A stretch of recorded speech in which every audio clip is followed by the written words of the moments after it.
Hey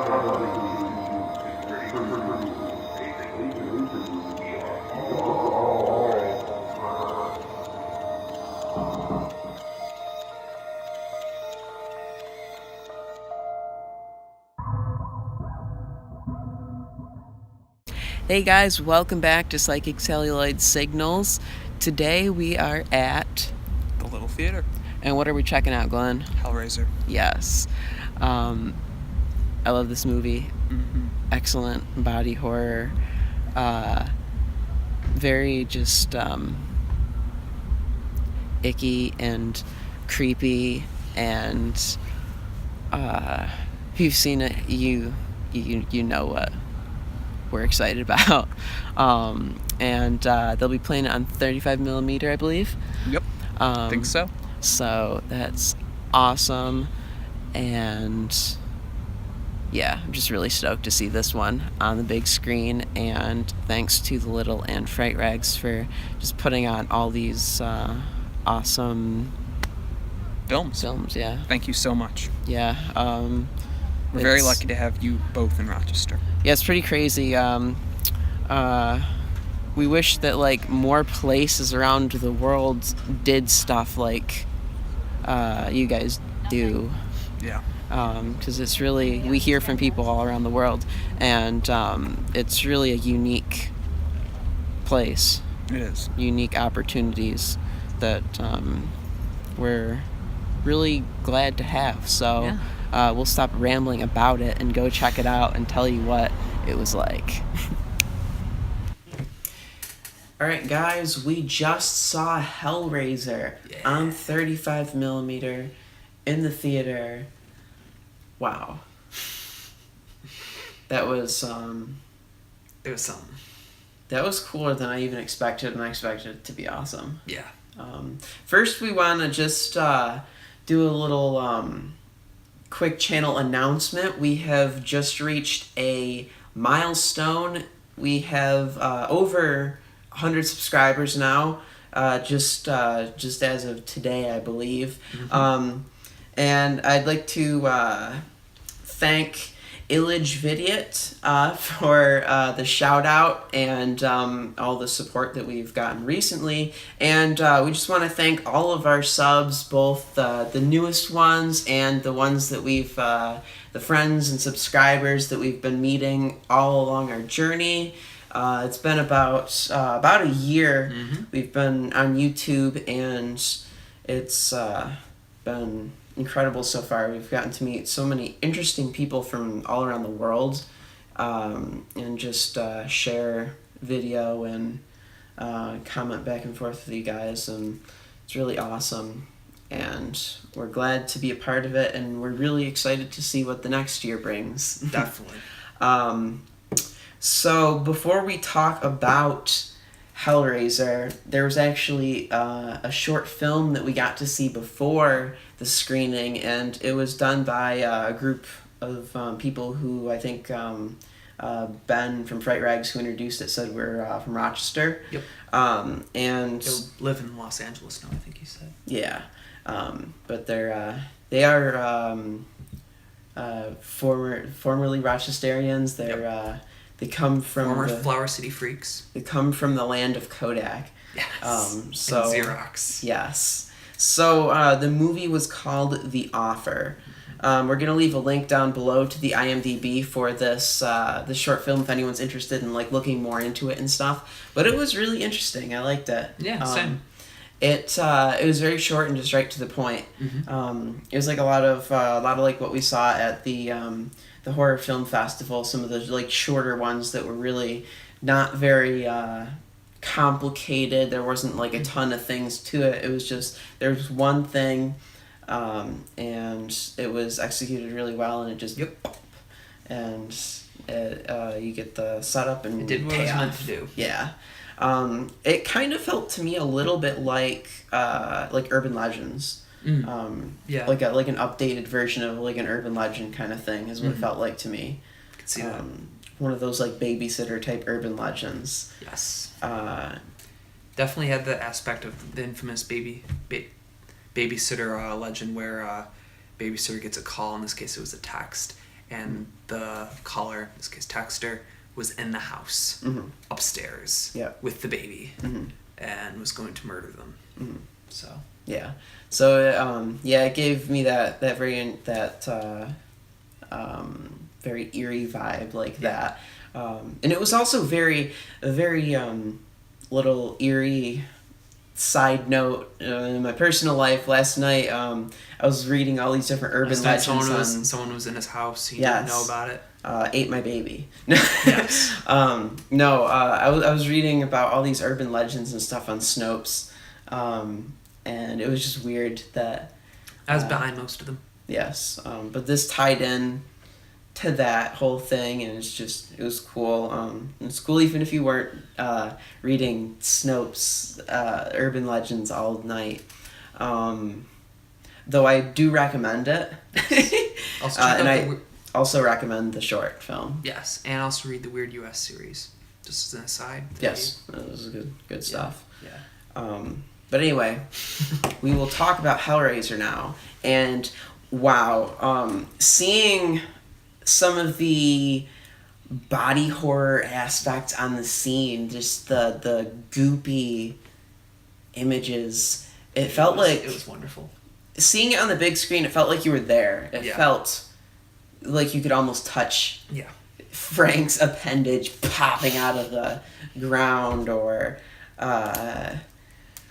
all the nastiness. Yeah. The hooks, and people were squirming in their seats, and other people behind us who were making a lot of noise. They were really grossed out by it, and that was we heard quite a few gasps. Yeah. Which was amusing. And yeah, it definitely deserves the gasps, I'd say. And I feel like I've never felt as close to the content of the film, if that makes any sense. But it was a really good print. It was a good print. There was a few little issues here and there, but there were only a couple, a handful. And the guy who was the projectionist did a really good job. He took care of it right away. Yeah.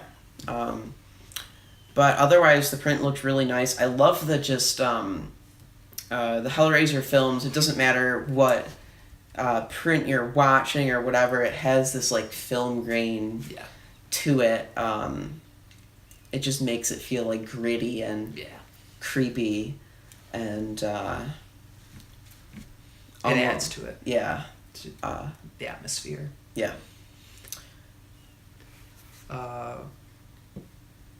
Also, this was either a UK print or a copy of a UK print. Yes. Yeah, it had the very first slides of the film where they had like the UK rating system, the 18. And that was pretty cool to see that just at the start. It made it feel almost like we were going to see a movie when it was first released. Yeah, in the UK, which was pretty interesting. I think, what were some of the things that popped out to you? Everything, really.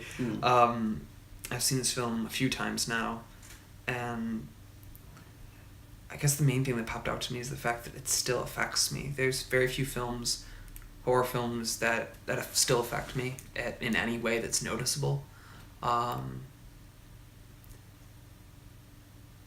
And by the time I first saw Hellraiser, I was already pretty well desensitized for most everything I watched. I was just watching horror because I enjoyed horror, not because I wanted to get scared.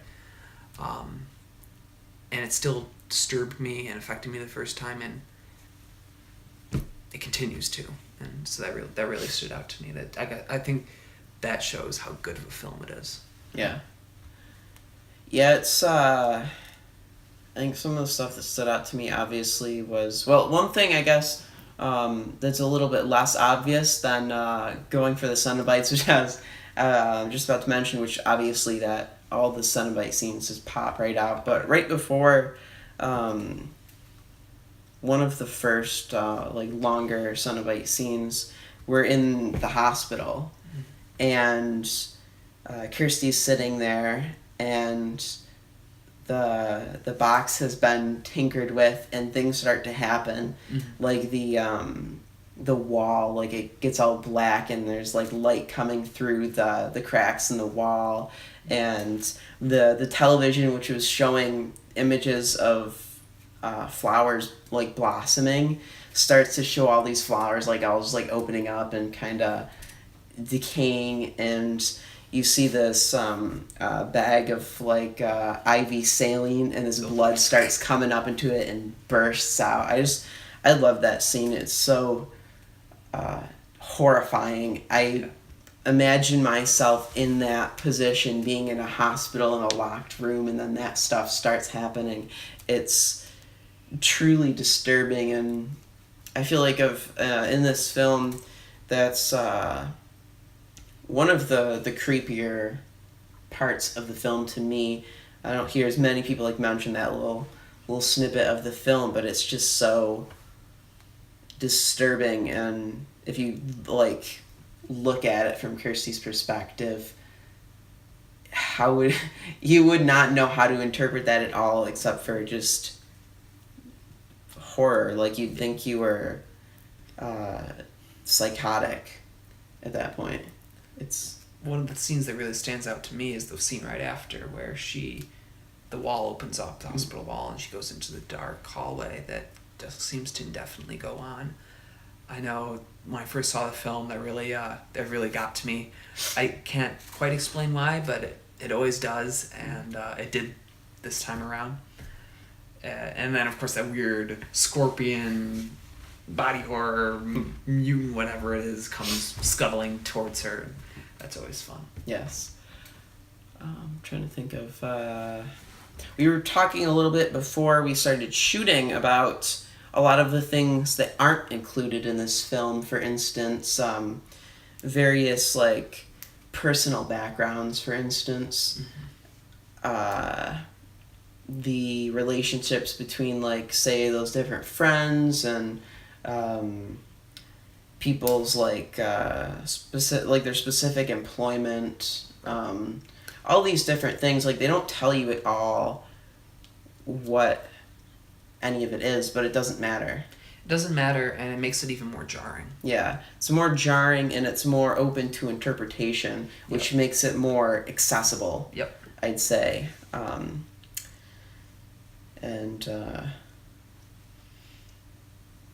Yeah, it's just a really solid film that, it stood the test of time, and I think it continued to do so.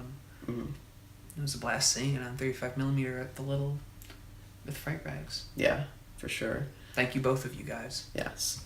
I feel like it's hard to say much more. Yeah. If you want to see a really dark, sort of sadomasochistic, occult body horror film, this is like the one. It's the gold standard. Yeah, like this is the one to go to. I'm sure there's other related things out there, and I could probably even come up with some, but if that's what you're looking for, look no further. Unless you've already seen this, which then you can probably find some other suggestions. But like Glenn said, this is the gold standard. This is that in perfection. I don't think they could have done much better anyway. So with that, I think that about wraps up our little video. If you guys are wondering, yes, this is Arrow Video's Hellraiser Scarlet Box. I have watched all of the films in here, as well as the shorts by Clive Barker. It all looked really awesome, and I am going to be talking about the box more in a separate video. I'll do like a little unboxing, tell you what I loved about it, a couple little nitpicks that I have about it, but that should be fun as well. I'm hoping to do it this month, but I am very busy, as we all are, everyone who's really interested in Halloween and horror, I feel like we have a lot to This is our do busy this month. month. Yeah. This is when we buckle down and get a lot of shit done. Yeah, so it might not get done this month. We've got so much. We've got a bunch of independent films that we want to be checking out as soon as we can, as well. Some interviews in the works. Yeah. So, stay tuned to this channel. Yes. We have some sights to show you. Perfect ending. Keep it psychic and keep it real.